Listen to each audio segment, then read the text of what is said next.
Menos Medo de hoje vamos falar de outra história aí que daria um filme de terror fácil, né? O caso dos envenenamentos de Lavoisin. Lavoisin foi um apelido pelo qual ficou conhecido uma bruxa do século XVII que foi enfiada numa trama aí entre uma amante do rei da França que estava sendo desprezada e que pretendia matá-lo envenenado. Bom, vamos ver como que é a história da Lavoisin. O nome dela era Catherine de Sales, né? A Catherine de Sales nasceu possivelmente lá para 1640. A gente não sabe ao certo a data de nascimento dela, né? Porque população pobre nessa época não era muito contada. E aniversário de gente pobre nem era muito festejado, tá? Então vamos lá, o que acontece? Essa pessoa nasceu em Paris, né? Possivelmente ela já era filha de uma bruxa, né? Não vai entender bruxa tipo Harry Potter ou de algum sentido mítico, né? Bruxa, né? Eu já fiz até um vídeo aqui alguns anos atrás falando sobre ela, que é uma curandeira, é alguém que entende de poções, é alguém que entende de remédios, alguém que faz parto e que faz algumas práticas mágicas do tipo adivinhação, né? Desconfia-se que ela já fosse filha de alguma bruxa, porque tem registro lá que desde os 9 anos ela já fazia a prática de leitura de face, leitura de mão, né? Fazia ali alguma prática de adivinhação, de previsão de futuro, algo do gênero ali, né? Mas não viveu disso por muito tempo. Catherine de Sales cresceu, se casou com um cara chamado Antoine Monvoisin. Possivelmente o que auxiliou a gerar esse apelido dela, Lavoisin, né, a vizinha, porque ela morava ali nos arredores de Paris, né, fora do centro urbano, o que ajudava a dar esse clima de bruxa, né, alguém que você tem que se afastar da civilização para encontrar, né, o nome, né, o nome que ela herdou do marido dela, Monvoisin, né, Monvoisin, meu vizinho. Existem ali algumas traduções que pode ter sido escrito errado, né? Fosse Mont com T no final, Monvoisin, né? O monte ao lado, né? E não Monvoisin. Mas independente disso, ela ficou conhecida aí como a vizinha, né? E ela, né, que morava, né, nesse espaço fora de Paris, né, foi para lá por causa do seu marido. E aliás, né, por causa da desgraça do marido, que ela foi morar fora da cidade, e por causa da desgraça do marido foi que ela virou uma bruxa profissional. Bom, o Antoine Monvoisin era joalheiro. Aparentemente não era dos mais bem-sucedidos, né? Esse joalheiro acabou aí perdendo tudo que tinha, né? E foi parar na miséria e teve que vender a sua oficina, a sua casa em Paris, e foi parar ali nos arredores de Paris, né? Não tinha do que viver, afinal de contas, joalheiro fora de um centro urbano, o cara ia fazer o que da vida? Então eles iam ter que arrumar uma forma de sobrevivência. Eis que Catherine, né, resolveu utilizar desses conhecimentos que ela tinha para poder tirar a graninha ali. O que a gente sabe é que ela, sim, quanto a isso, era bastante eficiente e bastante convincente, né? Muita gente acreditava nas adivinhações de Lavoisin, e mais do que isso, Lavoisin também fazia ali alguns artefatos mágicos, né? Ela fazia amuletos, ela fazia pequenas poções, né? E ela praticava um pouco de medicina doméstica, né? Ou seja, ela fazia parto, preparava o parto e até fazia ali alguns abortos quando pedido, né? Inclusive dessas práticas aí de fazer abortos, vai ter algo que vai auxiliar ela bastante para que ela seja reconhecida, né? Porque ela começou a perceber que a maior parte dos clientes dela não ia lá para fazer previsão de futuro, né? Geralmente a previsão de futuro era uma primeira consulta e que dava ali o caminho para como conquistar o cliente. Muita gente vinha para ela para pedir poção, né? Mas não era poção do tipo remédio, né? Algo para curar a minha dor, algo desse gênero, né? E geralmente as poções, né, quando estavam voltado para mulheres, eram poções estéticas, né? Algum tipo de emulsão, de pomada, de fórmula que fizesse, por exemplo, aumentar os seios ou diminuir a boca, né? Coisa que era sinal de beleza na França do século XVII, né? E os homens, né, geralmente vinham pedir um negócio que era chamado de pó de herança, né? O que era o tal do pó de herança? Era um veneno para matar os pais, né, e receber o dinheiro da herança. Ou às vezes utilizado para matar a esposa ou o esposo para ficar com os bens dele, ou para se livrar de uma amante, ou para a amante se livrar da esposa do amado, ou seja lá o que for, né? Algo do gênero, né? Então ela foi se especializando em envenenamentos, né? Bom, ela não era das melhores envenenadoras. Tanto ela não era uma das melhores envenenadoras que teve um caso lá, uma mulher chamada Louise Lavallière, né? Que ela tentou envenenar uma série de vezes e ela não morria. Por alguma razão ela tinha algum tipo de imunidade a esse tipo de veneno que ela praticava e ela simplesmente não morria. Aliás, a prática do envenenamento se tornou algo extremamente popular ali, né, na França do século XVII, né, e não só na França, mas principalmente lá onde era o centro do absolutismo do mundo, né?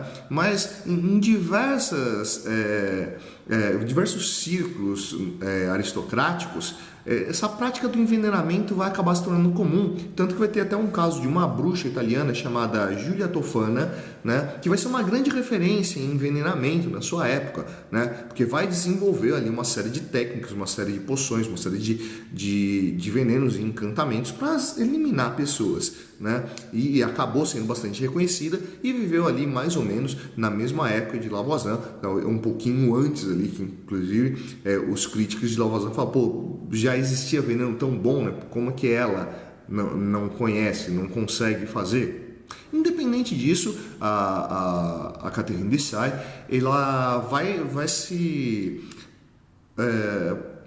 desejar conhecer bastante desses venenos aí e vai sair pesquisando muito sobre isso, né? Não só sobre os venenos, mas sobre toda a imagem em torno dela.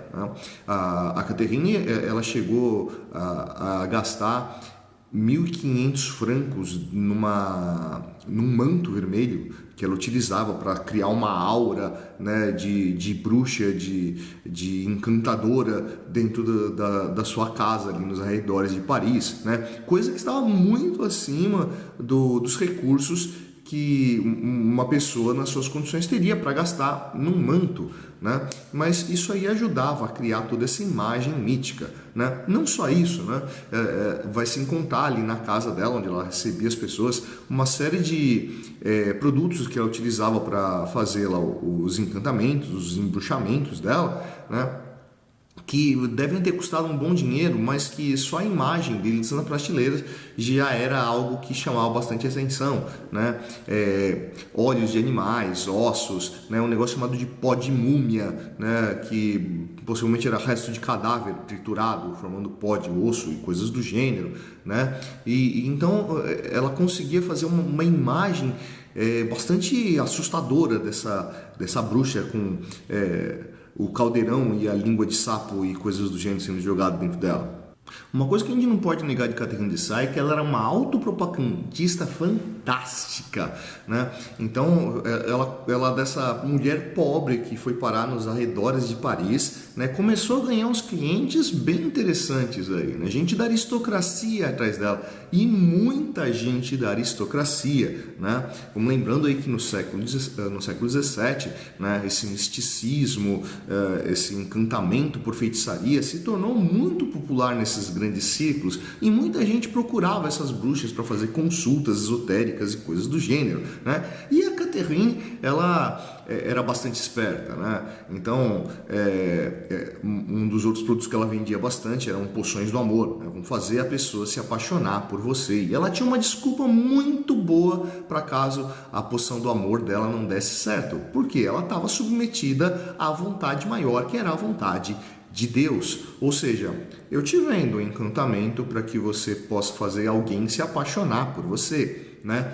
Mas se não for da vontade de Deus que ele se apaixone por você, sinto muito, não tenho poder suficiente para ir contra a vontade de Deus, né?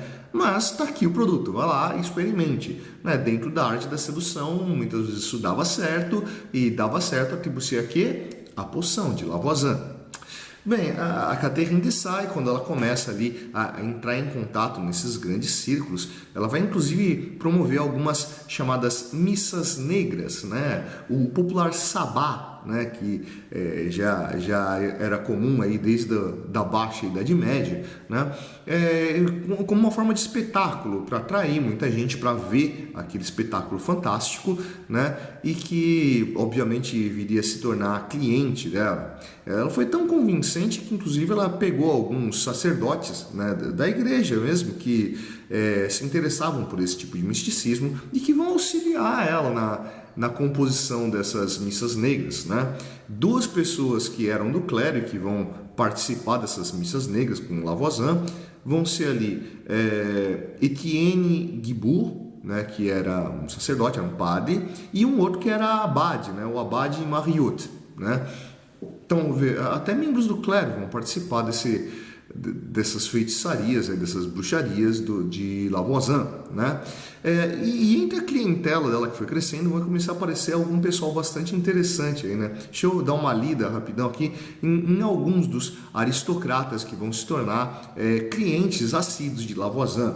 Então, o Olympia Mancini, que era condessa de Soissons, Marianne Mancini, que era a duquesa de Bouillon, Elisabeth, condessa de Garmot, François-Henri Montmorency, que era duque de Luxemburgo, a princesa Marie-Louise Charlotte de Tingy, Benigna Loite, a condessa Claude-Marie de Roire, o conde Clément Lovede, a condessa Jacqueline Polignac, a duquesa Antoine de Vivonne, o marquês Louis de Cessac e o marquês Antoine de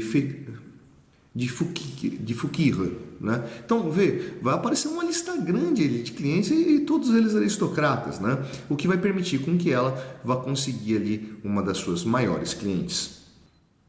Esses contatos de Lavoisier com essa aristocracia vão levar ela a ser investigada pela Ordem de São Vicente de Paulo, a Congregação da Missão, que vai investigar esse poder de adivinhação dela, né? Tanto que entre 1666 e 1665 ocorreu esse processo de investigação e ela teve que defender, né, esse poder de adivinhação, mostrando argumentos e provas de que ela realmente podia prever o futuro, né? E ela provou isso onde? Na Universidade de Sorbonne, em Paris. E ninguém conseguiu provar que ela realmente não era capaz de fazer adivinhações. Pois é, meu amigo. Quando a Lavoisier passa pela Universidade de Sorbonne e acaba sendo julgada como realmente capaz de fazer essas adivinhações, em 1667 se aproximou dela essa cliente bastante importante, que era Madame de Montespan, amante oficial de Louis XIV, rei da França, né? E que, com o passar do tempo, vai começar a perceber no rei um certo desinteresse por ela. Começou a perceber que o rei cansou dessa amante e possivelmente ela seria trocada. Ela, que já era então cliente de Lavoisier, vai procurar Lavoisier para que o rei volte a se apaixonar por ela, né? E a Lavoisier vai ceder ali uma série de poções do amor, mas realmente Luís XIV já tinha cansado de Madame de Montespan. Pois é, Madame de Montespan, bastante desgostosa dessa situação que ela estava passando, decidiu que, já que o rei não seria amante dela, não seria amante de ninguém, e decidiu envenenar o rei. Quem seria a pessoa que serviria os venenos para que Montespan assassinasse o rei? Nossa amiga Catherine Dessailly. Bom, em 1679, quando o rei Luís XIV arrumou uma nova amante chamada Angélique de Fontages, né, a Madame de Montespan percebeu que perdeu o posto, né? Então resolveu que ia mesmo envenenar o rei, né? Vai lá e contrata Lavoisin, que achou tudo aquilo muito perigoso. Envenenar um camponês, envenenar um membro baixo da aristocracia era uma coisa, envenenar o rei era outra, bem mais complicada e com riscos muito maiores, né? Ainda assim, ela acabou aceitando. Deve ter oferecido uma boa fortuna para que Lavoisin topasse um troço desse. Não só topasse, como percebendo que ia ser uma coisa bastante complicada, ela foi atrás de outros envenenadores. Sim, outros envenenadores. Como eu disse, existia uma série de envenenadores, de bruxos e de encantadores na França do século XVII. Foi atrás de uns outros envenenadores para que auxiliassem ela. Eram eles, os caras chamados Trianon, Bertrand e Romani, né? Então os três se articularam lá para tentar envenenar o rei, né? Vão pedir uma sessão com o rei, uma audiência com o rei, que vai ser negada e que vai acabar frustrando o tal do envenenamento, né? E essa história poderia parar aí, mas justamente na mesma época uma outra envenenadora foi presa, uma envenenadora chamada Madeleine de Lagrange, né? E quando ela foi presa, obviamente ela foi torturada e para tentar se livrar de toda a pena que ela sofreu, ela diz lá, passa uma informação, olha, eu sei que existe uma rede de envenenadores em Paris, né? Eu sei que essa rede de envenenadores está querendo matar pessoas muito importantes da aristocracia. Bom, diante de tal informação, vamos investigar, né? Pega as informações e vai chegar a quem? Vai chegar a Catherine de Sailly. Quando se chega a Catherine de Sailly, né, se descobre que ela foi contratada para matar o rei. Quando se chegou a Lavoisin, ela foi presa, né? E na prisão ela começou a soltar ameaças. Olha, o fato de eu ser presa significa que muitas pessoas da aristocracia francesa vão morrer, né? Uma série de pessoas vai acabar morrendo enquanto eu não for solta. E Catherine era uma pessoa bastante turrona, né? Enquanto estava presa lá, ela foi submetida à tortura e jamais revelou o nome de um cliente ou de qualquer membro dessa rede de envenenadores da qual ela participava. Bom, infelizmente para Lavoisin, os outros membros desse grupo de envenenadores não eram tão resistentes quanto ela, né? A partir da prisão de Madeleine, né, outros nomes começaram a aparecer e muitos outros foram presos, entre eles a própria filha de Catherine de Sailly, Marguerite Monvoisin, né?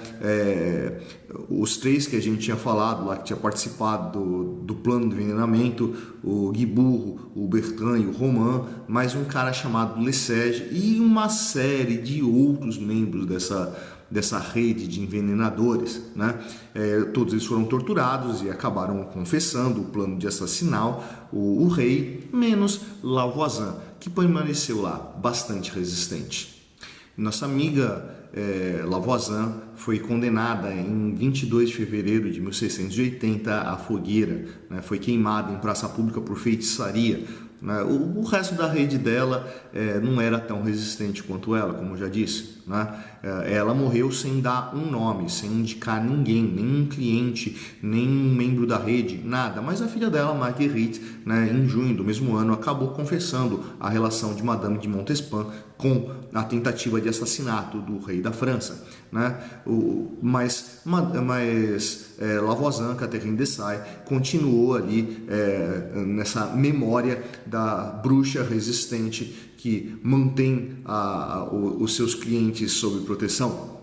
E aí, curtiu a vídeo de hoje? Se curtiu, vai lá embaixo dar um curtir. Não curtiu, vai lá embaixo dar um curtir. Essa é a Praxedo Sertone, sou o professor Fábio. Você, meu amigo, você deveria estar estudando.